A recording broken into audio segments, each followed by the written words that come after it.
सावित्री की शादी एक अमीर परिवार में हुई थी। वैसे तो उसके पिता की औकात इतने बड़े घर में शादी करने की नहीं थी, लेकिन उसकी शादी इस घर में हो गई थी। कारण यह था कि उसका पति बहुत ही शराबी था। कोई भी उसे शादी करने के लिए तैयार नहीं था। तो लड़के के पिता ने सोचा, क्या पता इसकी शादी हो जाए तो यह अपनी जिम्मेवारी समझ जाए और शराब पीना छोड़ दे। इस वजह से सावित्री के ससुर ने सावित्री के पिताजी से सावित्री का हाथ मांगा था। सावित्री के पिताजी को लगा कि अमीर तो है ना, सावित्री खुश रहेगी। दामाद जी थोड़ा पीते हैं तो क्या हो गया, शादी होने के बाद ही अपनी जिम्मेवारी समझ जाएंगे। लेकिन ऐसा हुआ कुछ नहीं, बल्कि वह पहले से और ज़्यादा शराब पीने लगा था।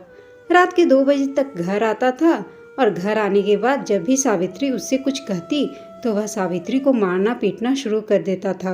क्योंकि सावित्री एक गरीब घर से आई थी, इस वजह से उस परिवार में सावित्री की इज्जत नामात्र की ही थी। घर के सारे सदस्य सावित्री से नौकरानी जैसा ही व्यवहार करते थे। जिस दिन से वह ससुराल आई है, उसने कभी भी अपने आप को ससुराल की बहू जैसा नहीं महसूस किया। हमेशा उसे यही लगा कि वह अपने ससुराल में एक नौकरानी बनकर आई है।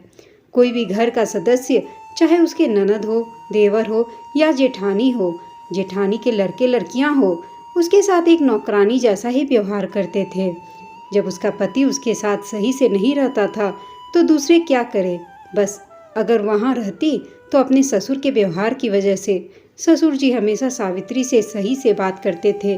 वह उसे समझाते थे कि बेटी, तुम्हें हिम्मत नहीं हारना चाहिए, अब तुम्हारी शादी रमेश से हो गई है। रमेश बचपन से शराबी नहीं था, वह तो गलत संगत में पड़कर शराबी हो गया है।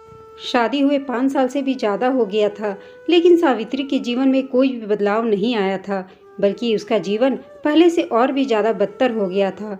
पहले तो ससुर जी उसका केयर कर भी लिया करते थे, तो नहीं जा सकती थी, क्योंकि वहाँ पर भी उसके माता पिता अपना गुजारा मुश्किल से ही कर पाते थे।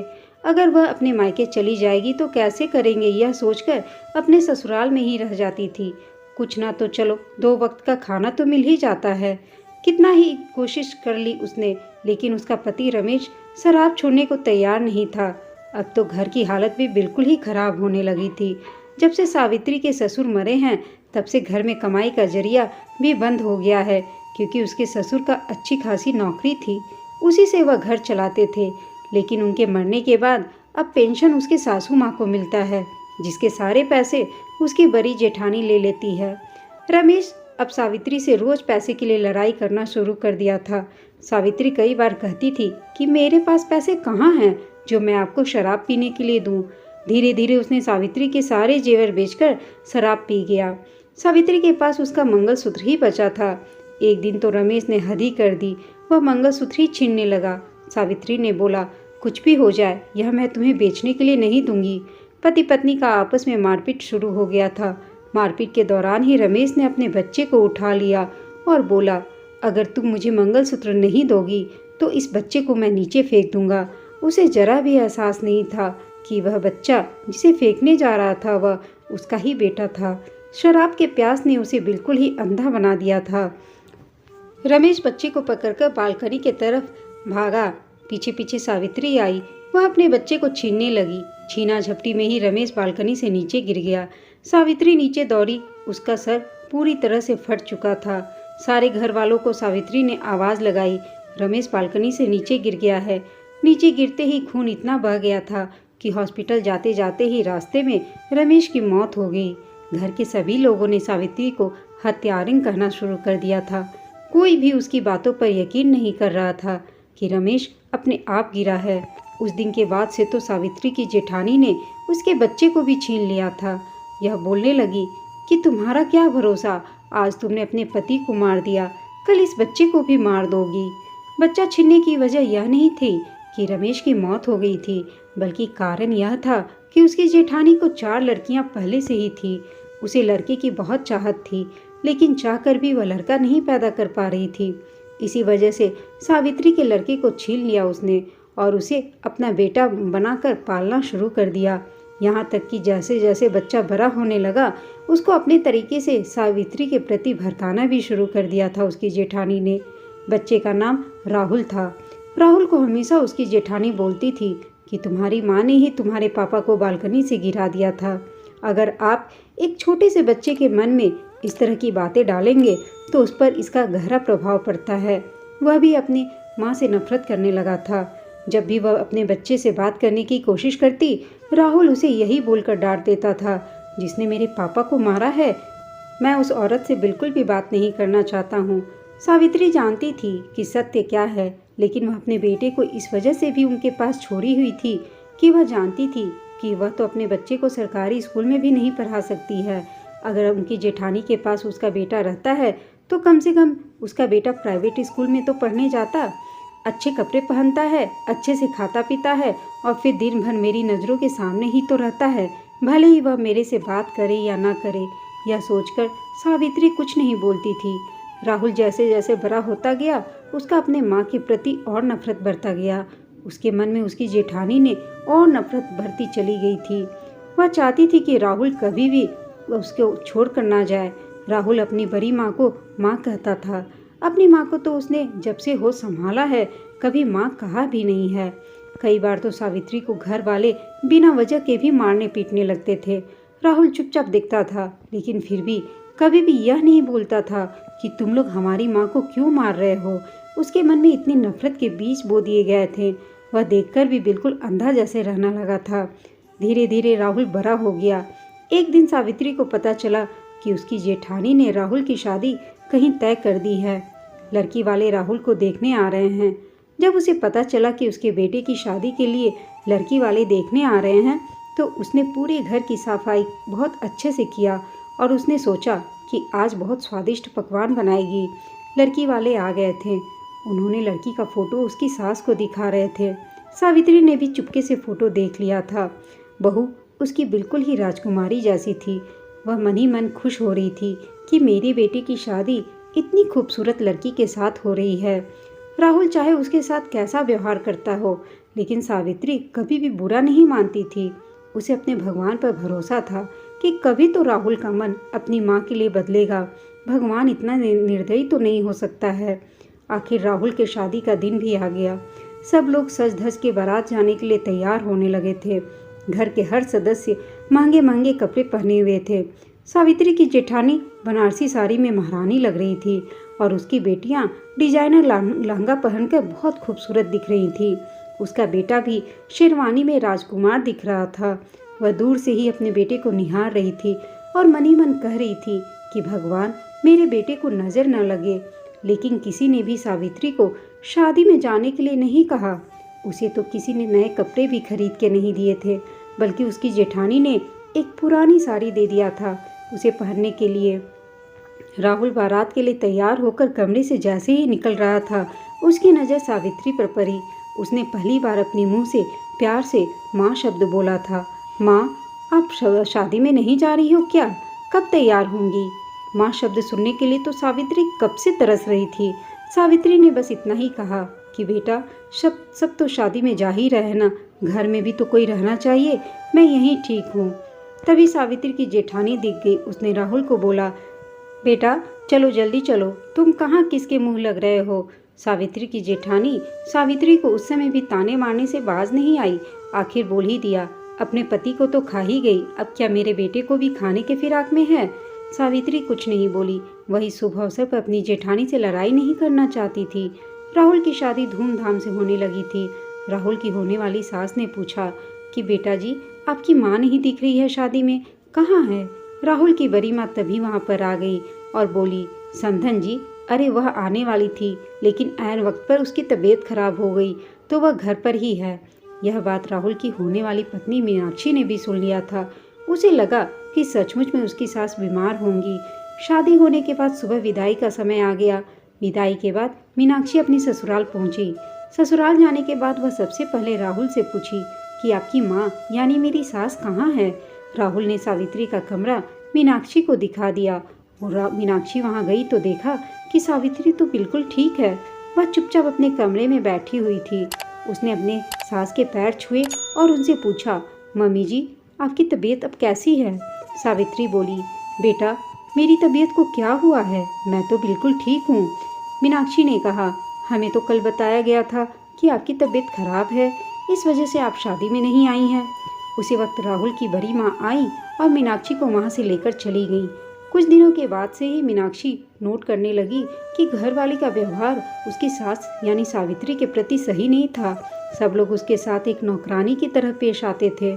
खाना सावित्री ही इस उम्र में बनाती थी। कोई भी रसोई में उसकी मदद नहीं करता था।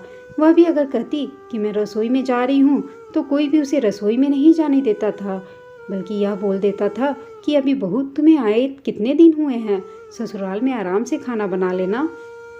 दिन भर सावित्री को इस तरह से काम करते हुए देखना मीनाक्षी को पसंद नहीं आ रहा था।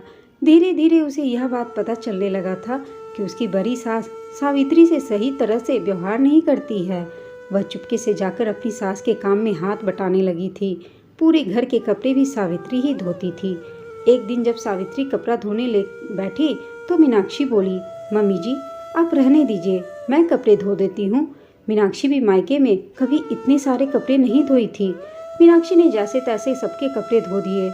सब कपड़े धोने के क्रम में ही उसकी ननद के कपड़े में थोड़ा सा दाग लग गया होगा जो छूटा नहीं था। अगले दिन कॉलेज जाने के लिए उसकी ननद ने वही सलवार सूट पहनने के लिए निकाला। जब वह पहनने के लिए निकाली तो देखी कि उस पर तो काला दाग लगा हुआ है। वह आव देखी न ताव सीधे सावित्री को एक तमाचा जड़ दिया और कहने लगी, अब आपका भी काम करने में बिल्कुल ही मन नहीं लगता है, सिर्फ दिन भर मुफ्त की रोटियां तोड़ते रहती हैं। यह मीनाक्षी ने अपने कमरे से देखा और वहां से सीधे आई और अपनी ननद को 2 तमाचा खींच कर दिया, क्योंकि उसे पता था कि यह कपड़ा सावित्री ने नहीं धोया है बल्कि उसने धोया है। फिर मीनाक्षी ने कहा अपनी ननद से कि पहले तो तुम अपनी ज़बान पे लगाम लगाओ, यह तुम्हारी सावित्री नहीं बल्कि चाची हैं, और तुम्हें इन्हें इतने कपड़े धोने को क्यों दिया है? यह तुम्हारी नौकरानी नहीं है जो तुम लोग अपने कपड़े इनको धोने के लिए दे देती हो। और हाँ सुन लो, आज के बाद मम्मी जी किसी के कपड़े नहीं धोएंगी, जिसको धोना है वह खुद धोए। मीनाक्षी का यह अवतार देखकर सब हक्के बक्के हो गए थे। उन्हें लगा था कि राहुल की तरह उसकी बीवी मीनाक्षी को भी वह अपने तरफ मिला लेंगे, लेकिन हुआ इसके बिल्कुल ही उल्टा। मीनाक्षी उनके बहकावे में नहीं आई, अपनी सास सावित्री की तरफ हो गई थी। पूरे घर वालों की दाव अब उल्टा पड़ने शुरू हो गया था। राहुल की बड़ी माँ भी आकर मीनाक्षी को डांटने लगी कि बहू अभी तुम्हें आए हुए जुम्मे 8 दिन भी नहीं हुए, तुम्हें क्या पता इस घर के बारे में कि इस सावित्री ने अपने पति को ही बालकनी से उठाकर फेंक दिया था। मीनाक्षी ने विश्वास से बोला कि माँ जी मैं यह कतई विश्वास नहीं कर सकती हूँ कि सावित्री माँ ने मेरे ससुर को उठाकर फेंक दिया होगा, और जो भी है मैं सच पता करके रहूँगी और अपनी माँ का हक भी दिलाकर रहूँगी। मैं कई दिनों से नोटिस कर रही थी, लेकिन अब ऐसा नहीं होगा। मेरी सास कोई नौकरानी नहीं है जो सबके कपड़े धोएगी, सबके खाना बनाएगी, घर में पोछा बर्तन करेंगी। जिनको करना है वह करे। राहुल की बड़ी माँ ने मीनाक्षी को धमकाया, बहू तुम भी अपनी हद में रहो, नहीं तो शाम को राहुल आएगा तो तुम्हारी जो हाल करेगा फिर सोच लेना। तो मीनाक्षी ने कहा, फिर आने दो राहुल को, मैं भी उससे सब बताती हूँ। शाम को जब राहुल ऑफिस से घर आया तो आते ही उसकी चचेरी बहन ने रोना धोना शुरू कर दिया कि आपकी पत्नी ने मुझे मारा है। राहुल यह सुनते ही कुछ भी समझने की कोशिश नहीं किया और सीधे वह अपने कमरे में गया और मीनाक्षी पर हाथ छोड़ना शुरू कर दिया। मीनाक्षी ने राहुल का हाथ पकड़कर कहा, राहुल अपना हाथ रोक लो, वरना मेरा हाथ भी तुम्हारे ऊपर उठ जाएगा। मैं तुम्हारी माँ की तरह नहीं हूँ जो सब कुछ बर्दाश्त करती रहूँगी। और हाँ, तुमको भी आज बता देती हूँ कि आज तक तुमने जो किया वह किया। अगर आज से कोई भी मेरी सास यानी तुम्हारी माँ पर जुल्म करेगा तो मैं उसे बर्दाश्त नहीं करूँगी।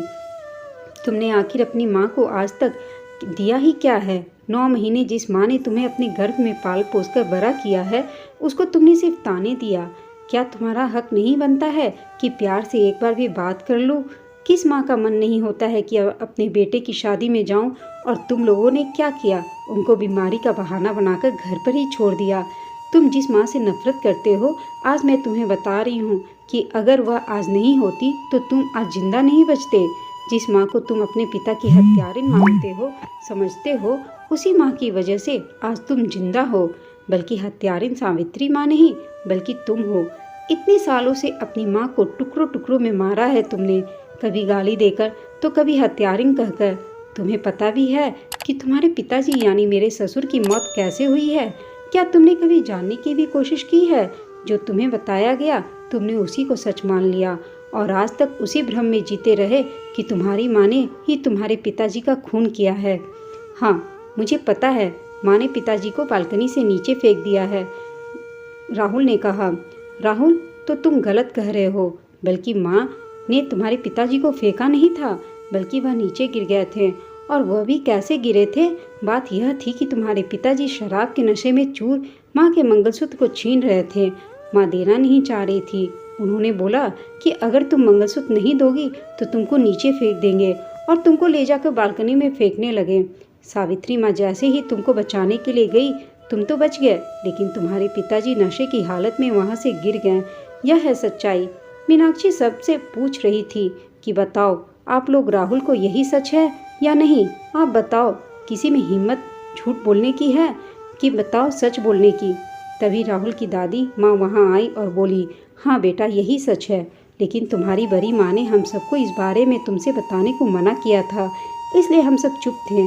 राहुल अपनी बड़ी माँ के पास चला गया और रोकर कहने लगा, बड़ी माँ, मैंने आपका क्या बिगाड़ा था जो आपने मुझे इतने साल मेरी माँ से दूर कर दिया? मैंने तो आपको भी माँ ही माना था, लेकिन आपने मुझे कभी बेटा माना ही नहीं। उसकी बड़ी माँ बोलने लगी, राहुल, मुझे कोई बेटा नहीं था, इस वजह से मैं तुमको खोना नहीं चाहती थी। राहुल बोला, बड़ी माँ, क्या एक बेटे की दो माँ नहीं हो सकती है? बड़ी माँ, आपने जो भी किया बहुत गलत किया। इतने सालों तक आपने मुझे मेरी माँ से अलग रखा। और राहुल अपनी माँ के पैरों में आके गिर गया और बोलने लगा, माँ, मुझे माफ़ कर दो। इतने सालों तक मैंने तुम्हें इतने कष्ट दिए और अपनी पत्नी मीनाक्षी को भी गले लगाया। मीनाक्षी, आज तुम नहीं होती तो पता नहीं और कितने साल तक मैं अपनी माँ पर जुल्म करता रहता। मीनाक्षी, हम अब इस घर में एक पल भी नहीं रहेंगे। जिस घर में इतने सालों तक मेरी माँ का अनादर होता रहा, उस घर में हम एक पल भी अब नहीं रह सकते। सावित्री बोली, नहीं बेटा, हम यह घर छोड़कर कभी नहीं जाएंगे, चाहे जो भी हो। आज तुम्हारी बड़ी माँ नहीं होती तो तुम आज इतना पढ़े लिखे नहीं होते और ना ही इतने अच्छे नौकरी कर रहे होते, क्योंकि मेरी औकात नहीं थी कि मैं तुम्हें इतना पढ़ा पाती। इस वजह से मैं सारी दुख और परेशानियाँ झेलती रही। राहुल रोते हुए बोला, माँ, तू कितनी भोली हो। घर के सभी सदस्य सावित्री से माफ़ी मांगने लगे। उसकी बड़ी माँ ने भी आकर कहा, सावित्री, हमें माफ़ कर दो, हमने तुम्हारे साथ बहुत गलत किया। राहुल की चचेरी बहन ने भी सावित्री से आकर माफ़ी मांगी। चाची, आप हमें माफ़ कर दीजिए, आज के बाद हम कभी भी आपके साथ गलत व्यवहार नहीं करेंगे। और साथ ही साथ सबने मीनाक्षी से माफ़ी मांगा। उस दिन के बाद से सब लोग मिलजुल कर रहने लगे। आखिर अपनी सूझबूझ से एक बहू ने अपनी सास का खोया हुआ सम्मान वापस दिला दिया था। दोस्तों, आपको यह कहानी कैसी लगी हमें कमेंट करके बताइएगा। साथ ही कहानी अच्छी लगी हो तो इसे लाइक, शेयर और चैनल को सब्सक्राइब करना ना भूलें। कहानी सुनने के लिए आप सबका धन्यवाद।